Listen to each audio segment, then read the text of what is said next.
नमस्कार, ऋतुजाज रेसिपीमध्ये तुम्हा सर्वांचं स्वागत आहे। तर आज मी तुम्हाला दाखवणार आहे चिगळच्या भाजीची रेसिपी। चिवळची भाजी पण याला म्हणतात, चिवळ असं वेगवेगळी नावं या भाजीला आहेत। तर ह्या भाजीला कांदा घातल्यानंतर खूप छान भाजी लागते। जिरी मोहरीची फोडणी द्यायची आणि त्याला हळद, हिंग, मीठ आणि धने पावडर टाकायची। ही भाजी एकदम स्वच्छ धुवून बारीक करून घ्यायची आणि कांदा परतत आल्यानंतर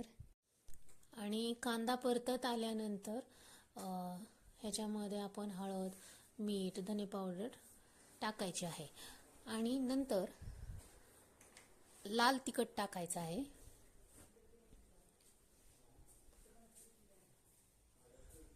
आणि मग ह्याच्यामध्ये भाजी टाकून घ्यायची आहे। सगळं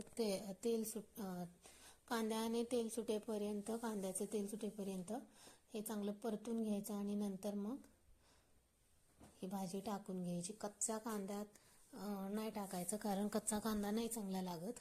कांदा चांगला परतून तेल सुटेपर्यंत परतून घ्यायचा आणि ही भाजी चांगली परतून मीठ वगैरे टाकून मग झाकून ठेवायची। ही भाजी व्हायला जरा वेळ लागतो चांगली शिजायला, कारण अशा बारीक बारीक काड्या असतात, त्यामुळं चांगली शिजवून घ्यायची।